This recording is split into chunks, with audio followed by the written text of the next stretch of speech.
Hi. So it's the 20th of February when I'm recording this, but it's basically March. So, decks I'm reading with. We're just gonna start right off the bat. This is the I always say it Joan Joss, and that may be wrong. But I have the 6th edition, I wanna say. These are the backs of my edition. I did edge. You probably can't. I did edge mine in very muted colors. It is a mix of green, purple, and like a goldish mustardy brown. Not brown, yellow.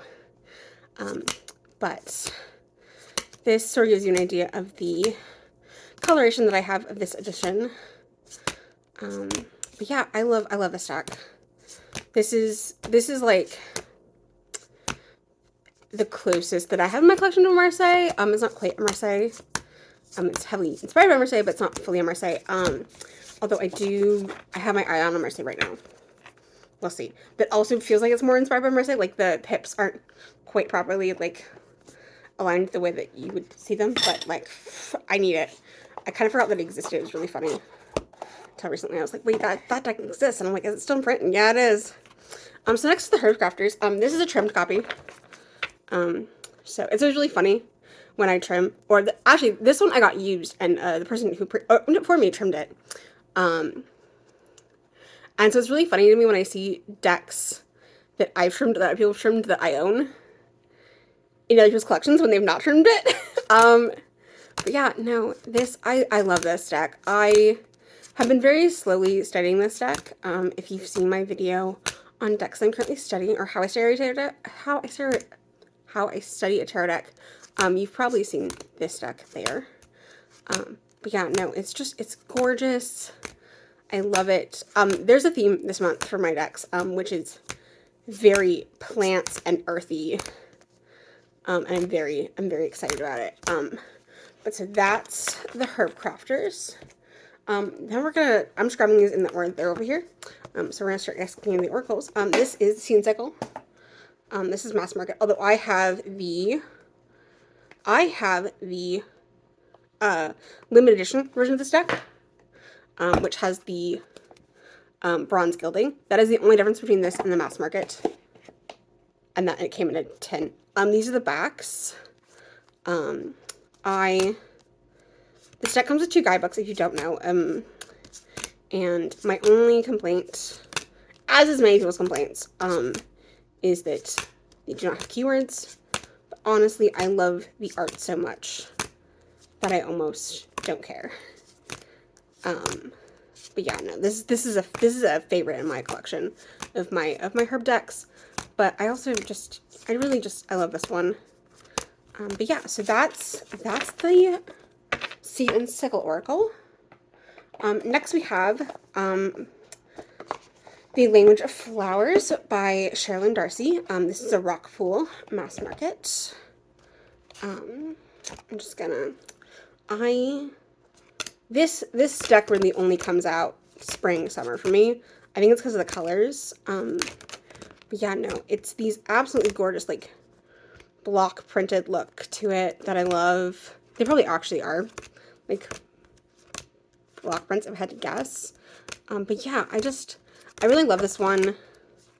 Again, it only really comes out half the year for me. But you know, it's just gorgeous.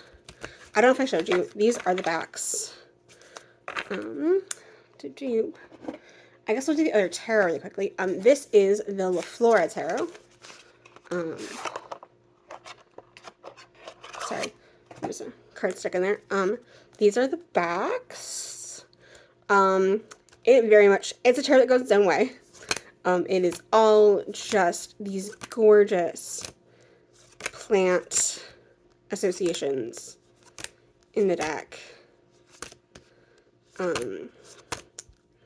And yeah, this one's not been in my collection very long. I want to say I got it sometime last fall, and I've read with it a little bit, but not a lot. So I don't know this deck very well, but it's stunning, and I want to dig into it more. And the guidebook is dense. There's a lot of information.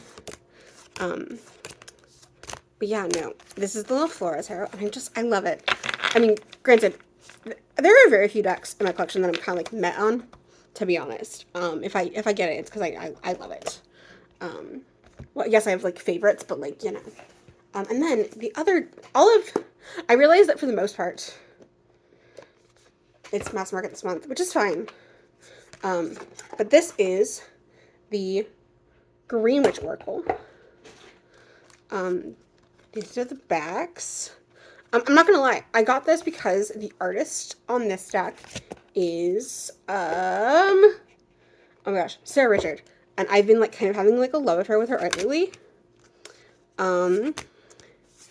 And she also did the mushroom deck, the Midnight Magic, I think is what it's called. And I will pick it up at some point probably. I'm just trying to not buy a whole lot of decks this year, or I'm like being more selective with what decks come to my collection this year.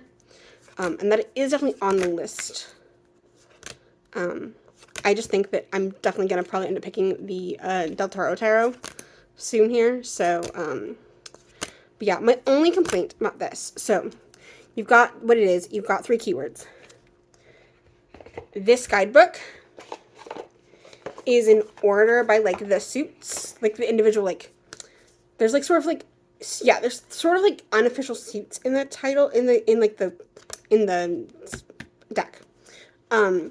But because that is how they were set up, and there is not really a table of contents for the actual cards, it is basically impossible to find any card if you want more of a meaning. But again, you have 3 keywords. So there's a lot you can like work with. It's just like kind of difficult if you want to go look at what's the writer of the deck, because this is by, who's the author on this?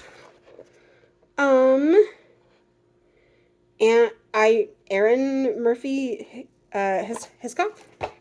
Probably pronouncing that wrong. Anyway, I literally just got it because it was Sarah's art, to be honest. But yeah, it's definitely, I've read with it. I've done one reading with it outside of like my interview spread.